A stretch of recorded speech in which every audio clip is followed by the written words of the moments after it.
शेर के मां दुर्गा का वाहन बनने की कहानी तब शुरू होती है जब देवी पार्वती घोर तपस्या करके भगवान शिव को पति के रूप में पाने की कोशिश कर रही थीं। सालों तक तप करने के बाद माता पार्वती को भोले भंडारी अपनी पत्नी के रूप में अपना लेते हैं।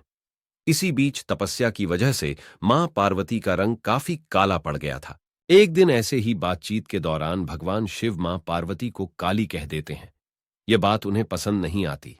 वो नाराज होकर दोबारा तप करने के लिए चली जाती हैं। एक दिन बाद घूमते घूमते एक शेर घोर तप कर रही मां पार्वती के पास पहुंचा। उन्हें खाने की इच्छा से वो वहां घूमता रहा। मां को तप में लीन देखकर शेर भी वहीं इंतजार करता रहा। देवी का इंतजार करते करते सालों बीत गए। शेर मां पार्वती के तेज की वजह से उनके पास नहीं पहुंच पाता था।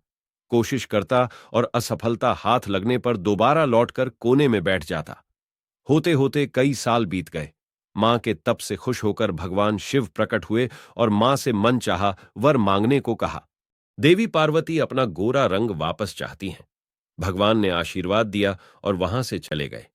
वरदान मिलते ही मां पार्वती नहाने के लिए चली गईं। नहाते ही उनके शरीर से एक और देवी का जन्म हुआ, जिनका नाम कौशिकी पड़ा। उनके शरीर से काला रंग भी निकल गया था और मां का रंग पहले की तरह ही साफ हो गया।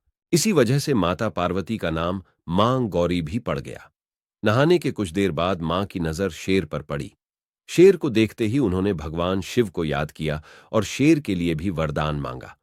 माता पार्वती ने भगवान से कहा, हे नाथ, यह शेर सालों से मुझे भोजन के रूप में ग्रहण करने के लिए इंतजार कर रहा था।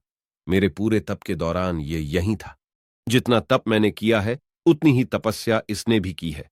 इसी वजह से अब वरदान के रूप में इस शेर को मेरी सवारी बना दीजिए। भगवान ने प्रसन्न होकर माता की बात मान ली और शेर को उनकी सवारी बना दिया। आशीर्वाद मिलने के बाद माता शेर पर सवार हो गईं और तभी से उनका नाम मां शेरावाली और दुर्गा पड़ गया।